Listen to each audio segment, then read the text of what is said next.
सुविधा मिलनी चाहिए, क्योंकि मैं देखो सुविधा दो कारण से मिलती है आरक्षण। एक, मैं बहुत कमज़ोर वर्ग का हूँ, या तो मैं बहुत अच्छा काम कर रहा हूँ। तो अगर मैं बहुत अच्छा काम कर रहा हूँ और राष्ट्र की नीति बना रहा हूँ तो मुझे ये सुविधाएं मिलनी चाहिए। एक राजनीतिक पार्टी के मेंबर को ये सुविधाएं मिलनी चाहिए। सिर्फ चंगू भैया .com बना के कोई मतलब नहीं है। तो ये ऐसी पार्टी निरस्त कर देनी चाहिए जो ये चीज़ें नहीं देती है। इन पार्टियों का निरस्तीकरण हो जाना चाहिए। ये तो शोषण कर रही है, ये तो चंगू भैया सिर्फ दारू पिला के शोषण कर रहा है। तो आम सदस्यों का शोषण कब तक होगा, ये है। अब दूसरा, हम जाते हैं आरक्षण पे। सर आरक्षण हमें क्यों चाहिए? एक लिमिटेड सीट है इसीलिए, एक महंगाई बढ़ रही है इसीलिए, ये दो कारण है। ठीक है, अब आरक्षण इसीलिए लोग चाहते हैं कि भैया महंगाई बढ़ रही है, कि भैया हमको थोड़ा कम सस्ते में मिल जानी चाहिए चीज़ें, थोड़ा कम इसमें मिलना चाहिए। तो महंगाई क्यों कैसे बढ़ रही है? महंगाई सबसे बड़ा कारण है आरक्षण का, आरक्षण को इतना ज़्यादा बूस्ट देने का, क्योंकि इससे कोई फ़ायदा होता नहीं है। आम आदमी अगर आरक्षण में भी रहेगा ना तो चाय नाश्ते की दुकान में तो जाएगा ही ना, उसको तो उतना ही पैसा लगेगा। तो महंगाई का हम देखते हैं तो महंगाई में कैसा रहता है कि बढ़ती महंगाई का अनैतिकता बढ़ती है। उसके बाद महिला उत्पीड़न, प्रदूषण, बाल मजदूरी भी बढ़ती है। महंगाई बढ़ी तो क्या बोलेंगे, अरे बच्चे पढ़ लिखा क्या ज़रूरत है, चल काम पे जा। बाल मजदूरी बढ़ गई। लेडीज़ अगर आज महंगाई बढ़ रही है उसके कारण लेडीज़ को बोला अरे भैया चलो मेरे साथ कहीं पे चलते हैं घूमने। तो आप समझ गए उसके आगे क्या हो सकता है। ठीक है, और हो सकता है एक टाइम में इतनी ये हो जाएगा, मतलब महंगाई के कारण क्या होगा कि लेडीज़ को एक मतलब उसका जो सीनियर बोलेगा कि भाई साहब चलो मैं हाथ लगाया, तो वो अगर घर में जाके बोलेगी कि मेरे सीनियर ने मुझे हाथ लगाया, पकड़ने की कोशिश की, तो माँ बाप बोलेंगे बेटा क्या ज़रूरत थी टेंशन लेने की, पैसा दे रहा था ना वो, जाके चले जाना था, 5 मिनट का तो काम था। तो ये महंगाई का सबसे बड़ा ड्रॉबैक है। अब महंगाई का क्या फंड है कि इन्फ्लेशन में price of goods and services बढ़ते हैं, तो क्या होता है कि वहाँ पर जो ये है लोग ज़्यादा वर्क करने लग जाते हैं। ठीक है, अब ज़्यादा जब वर्क करने लग जाते हैं तो क्या होता है यहाँ पे कि रिसोर्सेज ज़्यादा खराब होंगे। अब रिसोर्सेज ज़्यादा खराब होंगे तो यहाँ पर क्या होगा, स्कार्सिटी होगी, रिसोर्स लिमिटेड हो जाएंगे और कम होते जाएंगे, तो उसके प्राइस अपने आप बढ़ेगा। दैट इज़ विशियस सर्कल, घूमता रहेगा। अब हम इनको कंट्रोल कर सकते हैं सर, बहुत इजी कंट्रोल है सर। महंगाई दो कारणों से बढ़ती है, एक तो हमारी तरफ से, एक गवर्नमेंट की तरफ से। अब हमारी तरफ से कैसे बढ़ती है मैं बताता हूँ। सबसे पहले तो मैंने चाय नाश्ते की बात की थी। चाय नाश्ते में क्या होता है कि चाय नाश्ते में अगर देखा जाए तो टाइप ऑफ इकोनॉमिक मार्केट अगर कंपटीशन देखा जाए तो वो एक परफेक्ट कंपटीशन होता है। ठीक है, परफेक्ट कंपटीशन का मतलब होता है कि जहाँ लार्ज नंबर ऑफ सेलर होंगे, लार्ज नंबर ऑफ बायर होंगे, सेम टाइप का गुड बेच रहे होंगे, वो प्राइस मेकर नहीं होगा, मतलब प्राइस बनाने वाला नहीं होगा, वो प्राइस टेकर होगा। ठीक है, लेकिन यहाँ उल्टा है, he is a price maker, यहाँ परेशानी है। अब इसे कैसे रोक सकते हैं सर? फूड लाइसेंस देखा होगा, फूड लाइसेंस जब प्रिपेयर्ड फूड का फूड लाइसेंस बनाते हैं, टर्नओवर बनाते हैं। मैं आपसे क्वेश्चन पूछता हूँ, आज आप बिजनेस स्टार्ट कर रहे हो चाय का, आप अपना टर्नओवर बता सकते हो? नहीं। आप अपना प्राइस बता सकते हो ना? प्राइस। एग्जैक्टली, तो यही मेरा कहना है कि आप टर्नओवर पे ना होता है, प्राइस पे रखिए फूड लाइसेंस को। आप टर्नओवर पे दे रहे हो, अरे इतने लाख टू इतने लाख टर्नओवर है तो इतना होगा। वो एसी में बैठने वाले, अय्याशी करने वाले जो 2-4 चंगू मंगू भैया लोग हैं ना, जो पुराने डेटास को खंगालते रहते हैं, उनकी बात कर रहा हूँ। तो ये सिंपल है, आप प्राइस में रखिए, सिंपल है। 5 रुपये प्राइस हो गया तो क्या होगा कि सामने वाला 5 साल तक 5 रुपये ही रखेगा, वो ज़्यादा से 1 रुपया बढ़ाएगा। अरे 1 रुपया ज़्यादा 1 रुपया बढ़ा, 10 रुपये तो नहीं कर देगा वो तुरंत में। तो यही तो है, प्राइस यहाँ पे कंट्रोल हो गया। और जो इन प्राइस में रख रहा है उसको सिंपल है कि आप उसको 1 लाख का लोन दे दो, सब्सिडी में लोन दे दो, खेल खत्म। नेक्स्ट हम जाते हैं मकान मालिकों और किराएदारों का। सर मकान मालिकों का जो ये है, मतलब जो अपना जो पैसा आता है, वो मकान मालिकों का जो भी अपना ये रहता है, वो इनकम फ्रॉम हाउस प्रॉपर्टी है। That is 5 source of income में से एक है। ठीक है, तो ये जो कंट्रोल होना चाहिए महानगर पालिका के द्वारा कंट्रोल होना चाहिए, यहाँ के, या महानगर पालिका, पंचायत या ग्राम पंचायत जो भी है, वहाँ पे लोकल अथॉरिटीज है, उससे कंट्रोल होना चाहिए। ठीक है, ये एक हो गया। यात्री का जो होटल है वो भी उसी टाइप से होना चाहिए। नेक्स्ट, सरकार की तरफ से कैसे बढ़ता है? सर हमारे नागपुर में सुलभ शौचालय के रेट नहाने के कितना होना चाहिए सर आपके हिसाब से? 5 रुपये। वहाँ 20 रुपये। ₹10 था 20 रुपये हो गया, लैट्रिन का ₹5 था 7 रुपये हो गया। अब आम आदमी कैसे वहाँ पे जिएगा? हाँ। नहीं कर पाएगा। तो एक काम कीजिए, आप ₹5 नहाने का रखिए, ₹2 लैट्रिन का रखिए, ठीक है, और एक पब्लिक वॉशिंग मशीन रख दीजिए। अरे सर, आसपास के सभी घरों में ये प्रॉब्लम है कि कपड़े को कब धोएंगे, क्या धोएंगे। पब्लिक वॉशिंग मशीन में हफ्ते में एक बार आदमी लेके जाएगा, वन टाइम ₹50, ₹60 या ₹50 भी रख दिया आपने, या ₹30 भी रख दिए, कोई भी एक रेट रख दिया, तो ऑब्वियसली यहाँ पे डेवलपमेंट होगा। यहाँ आम आदमी को काफ़ी सारी सहूलियत मिल जाएगी, उसका टाइम बच रहा है ना सर। गया वॉशिंग मशीन में डाल दिया, उसको किसी की टेंशन लेने, क्योंकि बाहर से भी बच्चे आते हैं, बच्चे बाहर से भी आते हैं ना, माइग्रेटेड होके लोग भी आते हैं, तो उन्हें कपड़े कैसे धोएंगे? घर में धोना नहीं होता है, पूरा भरा हुआ रहता है, तो ये पब्लिक वॉशिंग मशीन में कर सकते हैं। नेक्स्ट सर, सरकारी और मानव के अस्पतालों की दवाई का उपलब्ध न होना सबसे बड़ा प्रॉब्लम ये है। दूसरा ये प्रॉब्लम हमारा ये है कि योजना आधारित जो चिकित्सा है उसमें टेस्ट को नहीं लिया जाता है। मैंने कोई पॉलिसी ली या कोई ये लिया तो उसमें टेस्ट इंक्लूड क्यों नहीं है? भाई साहब, मेरे को अगर कोई बीमारी हुई है, बीमारी की पॉलिसी ली थी, तो उसमें टेस्ट इंक्लूड रहता ही नहीं है, तो अलग से पैसा दे के क्या मतलब रहेगा इसमें? तो टेस्ट को इंक्लूड करो। दूसरा, अगर आपके सरकारी हॉस्पिटल्स में अगर दवाई नहीं है तो आप उसका पैसा दो, सिंपल फंडा है। आपके पास दवाई नहीं है ना, आपको पैसा देना पड़ेगा। हाँ। मेरे पास ये बड़ी दवाई लिख के दे दिया सरकारी हॉस्पिटल में, जाके भैया बाहर से केमिस्ट से खरीद के लाओ, ये गलत है। आपके पास दवाई नहीं है, आपको पैसा देना पड़ेगा उसका, वो पैसा लेके हम केमिस्ट के पास में जाएंगे।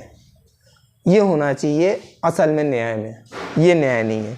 नेक्स्ट, हमारे यहाँ मेट्रो से स्टार्ट हुआ, बहुत सस्टेनेबल डेवलपमेंट की कहानियाँ सुनाई गई, और हम तो इतना खुश हो गए थे मेट्रो से, इवन कि गडकरी सर से तो बहुत ज़्यादा 100% खुश थे, मजाक नहीं, कि यार मेट्रो सर ने लाया, सर ने इतना अच्छा काम किया यार, लिटरली। उसके बाद इनके डायरेक्टर्स बैठाए, ₹5 रेट रखा सर फर्स्ट। ₹5 का कितना रेट बढ़ सकता है आप बताओ? हाँ, कितना रेट बढ़ेगा, कितना बढ़ सकता है? अगर 2 साल पहले मेट्रो स्टार्ट हुआ ₹5 से, तो 1 महीने में कितना रेट बढ़ सकता है? 1 महीने में? हाँ, 1 महीने में ज़्यादा तो ज़्यादा ₹5 या ₹10 बढ़ेगा। नहीं, ₹5 ही रेट है, तो ज़्यादा से ज़्यादा कितना कितना टाइम्स बढ़ सकता है? ₹1 ₹2 बढ़ेगा ज़्यादा, हाँ, वो है ना। इन्होंने ₹15 कर दिए, 3 टाइम्स रेट बढ़ा दिए, और वहाँ पे हम लोग मूक बन के देखते रहे। यहाँ के जो नेता, हरामखोर नेता है ना, जो अपने वो नेता बोलते हैं, मैं इसका नेता हूँ, मैं, मेरे पूर्वज क्या करते हैं, इस आधारित का मैं नेता हूँ, वो भी साला मुंह बंद करके ना, उंगली दबा के, मुंह में उंगली दबा के बैठे हुए थे, मुंह पे उंगली दबा के बैठे थे, मतलब मुंह शट करके बैठे हुए थे। इतना मतलब इन्होंने ये किया है।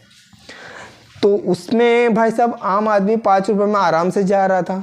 आपने नागपुर का AQI 200+ है, आपने लाया, बहुत अच्छा काम किया, लेकिन उसके बाद आपने लोगों के मत्थे में जड़ दिया कि भैया इतना पैसा देना पड़ेगा हमको। अब गडकरी जी के पास मैं गया था फिर से उनके ऑफिस में, मैंने बोला सर नागपुर का AQI 200 है, तो हम एक काम करते हैं, जितने भी बड़े बसेस हैं उनका हम PUC चेक करते हैं। PUC चेक करने के बाद हम उनसे क्वेश्चंस पूछेंगे कि भाई साहब आपके बस का कब जो पकड़े जाएंगे कब मेंटेनेंस होता है, आप किसको बताते हो और कैसे ये होता है, तो हम यहाँ पे भ्रष्टाचार को रोक सकते हैं। हाँ। हमने सीधा बोला, लेकिन उन्होंने क्या बोला पता है क्या आंसर? 100 बसेस आने वाले हैं नए। अरे 100 बसेस का भी पैसा हमसे वसूलोगे ना आप? हाँ। 100 बसेस का पैसा तो हमसे वसूलोगे आप। हाँ, हाँ, हाँ। ठीक है। हाँ। ये एक ये नेक्स्ट हमारे पास एक और सबसे बड़ा प्रॉब्लम ये है सर, आपका घर देखा होगा, हमारे पास 32 लाख, हमारे इंडिया की एरिया है 32,87,263 स्क्वायर किलोमीटर, उसके ऊपर जगह ही नहीं है, नदी नाले पहाड़ सारे खेत वेत सब पकड़ लीजिए। ठीक है। अब क्या होता है कि हमारे यहाँ पे क्या होता है कि देखा है, अगर जॉइंट फैमिली में अगर पुराना घर हो तो उसे तोड़ दिया जाता है। एक घर को बनाने के लिए कम से कम 2 लाख 3 लाख 4 लाख रुपए लग जाता है। आम आदमी एक दिन का उसका अगर हम रेवेन्यू देखेंगे 300 रुपीज़ पर कैपिटा इनकम है, एक आदमी की इनकम 300 रुपये है।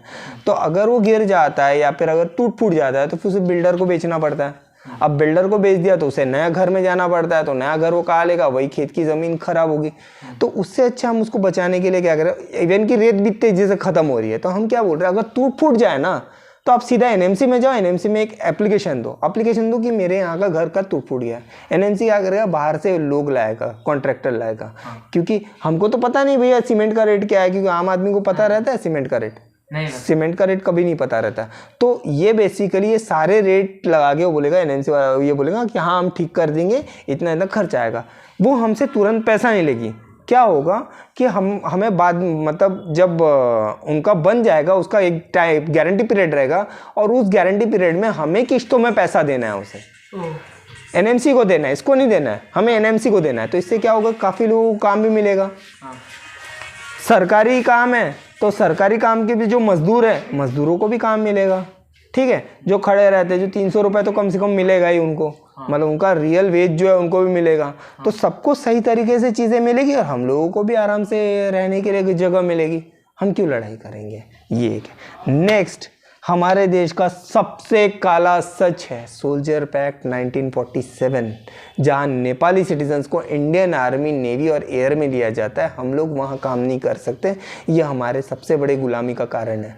बाहर से आके इंडियन आर्मी में आके, बाहर से मतलब नेपाली सिटीजन बोल रहा हूँ मैं, गोरखाओं की बात नहीं कर रहा हूँ मैं, नेपाली सिटीजन्स की बात कर रहा हूँ। नेपाली सिटीजन्स आके इंडियन आर्मी को चला रहा है, इंडियन आर्मी को जूते के नोक पे रख रहा है। तो इससे बड़ा और कुछ नहीं हो सकता है। अब इकोनॉमिकल लेवल पे देखा जाए तो 1,30,000 नेपाली सिटीजन्स हमसे पेंशन ले रहे हैं। तो हमारा 1,30,000 नेपाली सिटीजन बोल रहा हूँ, सिटीजन्स को सिटीजनशिप है, हाँ, जो नेपाली सिटीजनशिप है उनको इंडियन आर्मी में वो वर्क कर सकते हैं, लेकिन हम लोग उनके यहाँ वर्क नहीं कर सकते। ऐसा एक पैक्ट बना था, सोल्जर पैक्ट 1947। ये एक सबसे काला पैक्ट है जिसके बारे में बताया नहीं जाता। बोलते गोरखा लोग बहुत ईमानदार होते, ये होते वो होते, बोल के हमें मूर्ख बनाया जा रहा है। हमें ईमानदारी से कोई मतलब नहीं है। हमारे पास बहुत सारे गोरखा से यार, हमारे पास दार्जिलिंग चले जाओ, सिक्किम चले जाओ, उत्तराखंड चले जाओ, गोरखाओं की कमी नहीं है हमारे पास भी गोरखा लोग हैं, लेप्चाज है, बहुत सारे लोग हैं। लेकिन गोरखा ही सबसे ताकतवर, नेपाल में रहने वाला गोरखा ही ताकतवर कैसे है, ये सबसे पहली बात तो मुझे समझ में नहीं आई। दूसरा ऐसा ये कहना ये है कि अगर 1,30,000 नेपाली सिटीजन्स का पैसा नेपाल में जाता है तो नेपाल में उसका यूज़ होता है। हम उसको पेट्रोल दे रहे हैं, उसको सुविधा दे रहे हैं। पेट्रोल बिजनेस नहीं कर रहे, हम सुविधा दे रहे हैं उसको कम पैसे में, हमारे आम आदमी के पैसे से कम पैसे में उनको पेट्रोल दे रहे हैं, मतलब उनको सुविधा दे रहे हैं हम। हमको सुविधा कहाँ मिल रही है? हमने आज़ादी की लड़ाई लड़ी, हमको क्या मिला? ठुल्लू, सॉरी। और दूसरा, 30,000 नेपाली सिटीजन्स इंडियन आर्मी में कर रहे थे, तो उस पर क्या कहना है नरेंद्र मोदी जी का? आज तक इस बात पे बातचीत हुई नहीं। आर्मी के रेजिमेंट सारे के सारे जातीय आधार पे, जबकि ये आर्टिकल 15 साफ बोलता है कि भाई साहब आप पास इस सेगमेंट में किसी तरह से डिस्क्रिमिनेशन नहीं कर सकते। ये कोई रिलीजियस बॉडी तो है नहीं, ये नेशनल बॉडी है। नेशनल बॉडी को कैसे आप इस तरह से रख सकते हो रेजिमेंट्स में? तो आपको पूरा टारगेट किया, मतलब पूरा जो चीज़ें है वो शॉर्टली बताया, क्योंकि मेरे पास उतना टाइम नहीं जल्दी। देखिए, सिंपल फंडा ये है कि इंडिया का अगर विकास करना है तो इंडिया की आज़ादी होनी चाहिए। मतलब ये राजनीति में भी हमारा सहभाग होना चाहिए। लोकतंत्र में एक नया स्तंभ ऐड होना चाहिए। मीडिया तो पैसा लेके खाती है, हम न्यायालय में जाएंगे तो न्यायालय में भी पैसा लगेगा। तो अगर हमें दिख रहा है कि यहाँ पे ये चेंज होना है, मतलब जैसे कि हमें दिख रहा है सच बोलना फंडामेंटल है कि नहीं, बताइए, बुनियादी है कि नहीं? तो नागरिक के मौलिक कर्तव्यों में क्यों नहीं है? नागरिक के मौलिक कर्तव्य में सच बोलना दिया ही नहीं है। ये स्वर्ण सिंह समिति और वर्मा समिति की मूर्खता है या चालाकी है, ये मुझे समझ में नहीं आ रहा है। वोट देना हमारा कर्तव्य बोलते हैं, भाई नागरिक के मौलिक कर्तव्य में नहीं दिया। मैं कॉन्स्टिट्यूशन का रेफरेंस दे के बता सकता हूँ कि भाई साहब ये रेफरेंस है, इस रेफरेंस के जैसे मानवतावाद है, ज्ञान अर्जन की मतलब बढ़ोतरी करनी चाहिए जो कॉन्स्टिट्यूशन के नागरिक के मौलिक कर्तव्य में दिया है। मैं किसी को ये दिखा सकता हूँ, ये देखो इसमें लिखा हुआ है ऐसा, मैं इसको देख के बोल रहा हूँ। अब बताओ आप क्या बोलोगे? हम भारत के लोग भारत को संपूर्ण प्रभुत्व संपन्न समाजवादी पंथ निरपेक्ष लोकतंत्र में गणराज्य बनाने के लिए ये प्रेमेबल देख के बोल रहा हूँ। मैं यहाँ पे कहाँ पर इसको रेफर करूँगा? सच बोलना रेफर कहाँ से कर रहे हैं? सत्यमेव जयते इंडिया नेशनल मोटो है, नेशनल मोटो है, बट नागरिक के मौलिक कर्तव्यों में नहीं है। मौलिक कर्तव्यों में होना चाहिए। एग्जैक्टली। तो ये हमें अगर चेंज लाना है तो कैसे लाएंगे? हम न्यायालय नहीं जा सकते तो भीम स्तंभ बना के दो हमें। हमारा एमपी हर जिले का एमपी ईमानदार होगा, उसकी बात सुनेगा, इसकी कोई गारंटी नहीं है। इसकी गारंटी पेपर में लिख के ही नहीं दे सकते हम कि ये एमपी हमारी बात सुनेगा और हमारी चीज़ों को लेके जाएगा, कि अपनी ये क्या बोलते कंपनी की दलाली करेगा, इसकी गारंटी क्या है? या माफिया की दलाली करेगा, इसकी गारंटी क्या है? इसकी कोई गारंटी नहीं है। तो हमारे और हमको झेलना है ये सारी चीज़ें, तो हम क्यों नहीं अपना स्तंभ बनाए, क्यों नहीं बाबा साहब का स्तंभ बनाए?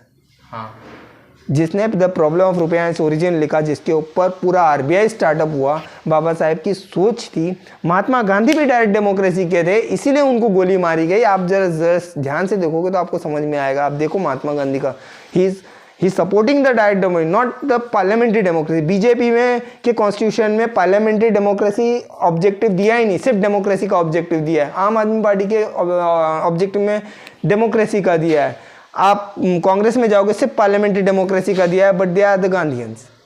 तो अब ये सोचने वाली बात है, हमारे पास विवेक और बुद्धि की बात है कि हमें क्या चाहिए, हमारे आगे आने वाले पीढ़ी को क्या देंगे, हम आगे आने वाली पीढ़ी को हम क्या देंगे, बस इतना ही है। के बारे में थोड़ा बताएं ना, भीम स्तंभ है क्या? अरे क्या होता है? इट इज ना, हाँ भीम स्तंभ के बारे में थोड़ा बताइए। हाँ सर, भीम स्तंभ करेगा क्या? हाँ भीम स्तंभ क्या होगा कि हर, और भीम स्तंभ जो है, आइए सर आइए। हाँ भीम स्तंभ है क्या? हाँ सर, सबसे पहले तो ये है, भीम स्तंभ ये रहेगा जैसे कि हमें किसी कानून में अमेंडमेंट चाहिए। सुन लीजिए, भीम स्तंभ कोई जिंदा ज्यादा कोई नहीं, आदमी थोड़ी है, आदमी नहीं है, पुतला होगा ना। नहीं पुतला